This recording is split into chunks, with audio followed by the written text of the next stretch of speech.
Hello friends, नमस्ते। Miracle mind English में आपका स्वागत है। हम सीख रहे हैं फॉरेन वर्ड्स और एक्सप्रेशन, और ये हमारा फॉरेन वर्ड्स एक्सप्रेशन का नया वीडियो है। अगर आप फॉरेन वर्ड्स और एक्सप्रेशन के प्रीवियस वीडियोस को देखना चाहते हैं तो आप प्लेलिस्ट में जा करके वहाँ से देख सकते हैं।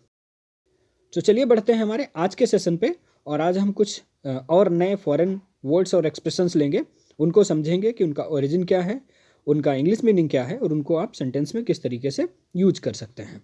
सो लेते हैं हमारा आज का पहला एक्सप्रेशन। सो हमारा आज का पहला एक्सप्रेशन है the novo. The novo, DENOVO, the novo. The novo जो है वो लैटिन लैंग्वेज से लिया गया है, and it means a fresh, a new या अगेन। मीन्स नई तरीके से, नए तरह से, या अ न्यू या अगेन दोबारा से। मीन्स दोबारा से या कुछ भी फ्रेश तरीके से जब शुरुआत करना होता है तो उसके लिए यूज किया जाता है द नोवो। चलिए हम इसे सेंटेंस में समझते हैं। It would certainly be impossible if we had to begin de novo. So यह हमारे लिए निश्चित रूप से इम्पॉसिबल होगा अगर हमें दोबारा से शुरुआत करनी पड़ी। सो बढ़ेंगे अगले एक्सप्रेशन की तरफ, और हमारा जो अगला एक्सप्रेशन है वो एक फ्रेज है, वो एक ईडियम के तरीके से यूज होता है। आपने इंग्लिश में उसको देखा होगा। सो अब इंग्लिश में पढ़ेंगे तो आपको समझ में आ जाएगा। सो ये लैटिन लैंग्वेज से लिया गया है, and it is divide et impera. Divide et impera Latin language से लिया गया है, and it means divide and rule. Means बांटो और शासन करो, जैसा कि अंग्रेजों की पॉलिसी रही हमारे खिलाफ कि इनको क्या करो, फूट डालो और शासन करो। सो इसको हम सेंटेंस में समझते हैं। Their policy is clear, divide et impera. उनकी पॉलिसी क्लियर है, बांटो और राज करो, बांटो और शासन करो। लेंगे अगला एक्सप्रेशन, और हमारा जो अगला एक्सप्रेशन है दैट इज ड्रामेटिस पर्सोनी। DRAMATISPERSONAE, ड्रामेटिस पर्सोनी। ये लैटिन लैंग्वेज से लिया गया है, and it means characters in a play और नॉवेल। किसी नॉवेल में या किसी प्ले के अंदर के जो कैरेक्टर्स हैं उनको लैटिन में बोला जाता है ड्रामेटिस पर्सोनी। सो इसे सेंटेंस में समझते हैं। The dramatis personae Arthur was a revolutionary who did his best to save the motherland Italy. जो आर्थर है वो एक रिवोल्यूशनरी कैरेक्टर है जिसने मदरलैंड इटली के लिए, इटली को बचाने के लिए अपना बेस्ट दिया। सो हमारा नेक्स्ट टर्म है that is in mass. INNMASSE, in mass French language से लिया गया है, and it's English meaning is all in a group या ऑल टुगेदर। मीन्स सारे लोग एक ही ग्रुप में, मीन्स सामूहिक, हिंदी में कहेंगे सामूहिक रूप से। ऑल टुगेदर मीन्स साथ साथ, साथ साथ या सामूहिक रूप से के लिए आपको यूज करना है। फ्रेंच टर्म जो फ्रेंच में इसको लिखा जाता है वो लिखा जाता है, पढ़ा जाता है इन मास। सो इसको सेंटेंस में समझते हैं। The mob marched in mass to the court. So mob जो थी, गुस्साई हुई भीड़ थी, जो भीड़ थी उसने मार्च किया किधर को, कोर्ट की तरफ को, कोर्ट की तरफ को उसने मार्च किया। मार्च मीन्स होता है चलना, मीन्स जो भीड़ है वो चल दी कोर्ट की तरफ को। सो हमारा नेक्स्ट एक्सप्रेशन है इन रूट। ENNROUTE। इन रूट जो है वो डच लैंग्वेज से लिया गया है, और जो डच लैंग्वेज है वो वेस्ट जर्मनी के आसपास जो भाषा है वो डच बोली जाती है। सो इसका मतलब होता है on the way to the place. Means किसी स्थान पर जाने के लिए, रास्ते में होने के लिए। अच्छा, आपको ये समझ में भी आ रहा होगा, रूट का मतलब रास्ता होता है, इन मतलब में हो गया। आप इस तरीके से भी समझ सकते हैं, इन रूट मीन्स रास्ते में। सो ये डच लैंग्वेज से लिया गया है, and it means on the way to that place. Means किसी स्थान पर जाने के लिए जब कोई रास्ते में होता है तो वहाँ पर डच में बोला जाता है इन रूट। सो हम इसे सेंटेंस में समझते हैं।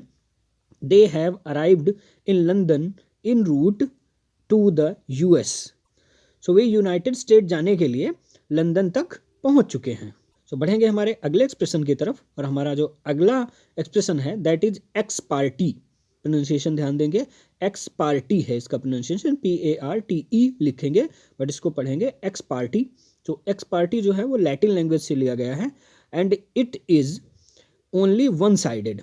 इसका मतलब हो गया एक तरफा। हिंदी में आप कहेंगे एक तरफा, इंग्लिश में बोलेंगे ओनली वन साइडेड। लॉ के केस में मीन्स कोई भी कानून आता है, कोई भी नियम बनता है या कोई एप्लीकेशन वगैरह कोर्ट में दे रहा है और उसमें सिर्फ वो अपनी ही बात को बता रहा है, किसी दूसरे पक्ष की, दूसरे पार्टी की कोई बात नहीं कर रहा है, तो वहाँ पे आपको यूज करना होता है एक्स पार्टी।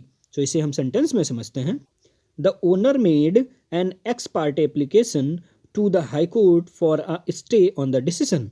सो जो ओनर है उसने एक तरफा एप्लीकेशन दिया हाई कोर्ट को डिसीजन पर स्टे के लिए, रोक के लिए। तो रोक के लिए क्या किया उसने, एक तरफा एप्लीकेशन कोर्ट को दिया, मीन्स अपनी ही बात बताई, दूसरे की कोई भी बात उसने अपनी एप्लीकेशन में नहीं बताई। सो लेते हैं हमारा अगला एक्सप्रेशन, और हमारा अगला एक्सप्रेशन है fin de siecle, FIN fin DE de and SIECLE, fin de siecle. Fin de siecle एक फ्रेंच वर्ड है, फ्रेंच एक्सप्रेशन है, and it means end of the century, means शताब्दी के अंत में। एक्चुअली जो वर्ड है फिंडेसिएकल, इसका यूज 19th सेंचुरी के एंड के लिए फ्रेंच में किया गया था, मीन्स फ्रांस में किया गया था। तो इसका मतलब हो गया end of the century and specially for 19th century end, 19वीं शताब्दी के लास्ट के लिए यूज किया गया है फिंडेसिएकल। सो ये फ्रेंच लैंग्वेज से लिया गया है। सो देखते हैं इसको सेंटेंस में। It was a budding fin de siecle art of 19th century. So budding means होता है उभरता हुआ। सो यह 19th सेंचुरी का उभरता हुआ, सेंचुरी के एंड का आर्ट था। मीन्स यह जो आर्ट था वो 19th सेंचुरी के एंड में उभर रहा था। सो लेते हैं हमारा अगला टर्म, और हमारा अगला टर्म है इबिडम, IBIDEM, इबिडम। इबिडम को IBID शॉर्ट में इबिड भी बोल दिया जाता है, IBID। अगर इसका एब्रिविएशन होता है तो IBID लिख लिया जाता है, तो इसका मतलब होता है इबिडम। सो इबिडम जो है वो लैटिन लैंग्वेज से लिया गया है, and it means in the same place, means same स्थान पर, for a foot note. Actually ये जो टर्म है उसका यूज़ अक्सर फुट नोट के लिए होता है। जैसे आप कोई पैराग्राफ लिख रहे हैं और लास्ट में आपने क्या किया, एक फुट नोट लिखा। सो आपको बार बार फुट नोट लिखने की ज़रूरत ना पड़े, इसके लिए आप क्या करते हैं, इबिड का यूज कर देते हैं, IBID। सो फुट नोट को बार बार रिपीट नहीं करना पड़े, आप समझ जाएं कि ये जो चीज़ लिखी हुई है, ये जो बात लिखी हुई है, वो जो प्रीवियस पेज पे लिखी है वहीं आगे भी लिखी हुई है, नेक्स्ट पेज पे लिखी है अगर इबिड लिखा है तो। सो इसको सेंटेंस में समझते हैं। Apply the basic conditions ibid, means जो बेसिक कंडीशन है वो अप्लाई होती हैं। इबिड का मतलब जो कि शुरुआत में फुट नोट में लिखी गई हैं, मीन्स जो शुरुआत में आपको बताई गई हैं वही सारी कंडीशंस जो हैं वो यहाँ पे भी लागू होती हैं।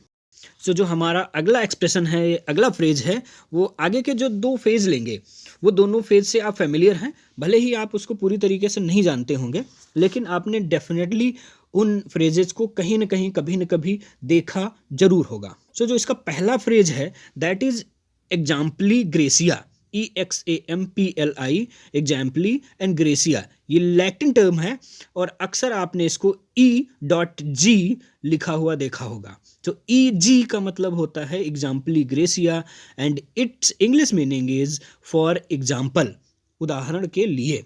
सो जब भी कोई डेफिनेशन लिखी जाती है, कोई रूल लिखा जाता है, तो उसके नीचे जब एग्जाम्पल देने की बात आती है तो कई बार आपने देखा होगा कि EG भी लिखा होता है। तो EG का मतलब होता है एग्जाम्पली ग्रेसिया, ये लैटिन टर्म है, उसका मतलब होता है फॉर एग्जाम्पल है। सो आप सेंटेंस में कह सकते हैं कि Shakespeare wrote many plays, Shakespeare ने बहुत सारे प्लेज लिखे। EG exempli gratia, for example Hamlet, Macbeth, Romeo and Juliet, the Tempest, ETC। सर लेते हैं हमारा अगला टर्म, इसे भी आपने कहीं न कहीं, कभी न कभी जरूर देखा होगा, और अगर आप मैथ्स के स्टूडेंट रहे हैं तो इसको डेफिनेटली आपने देखा होगा। So it is id est, IDEST, आइडेस्ट।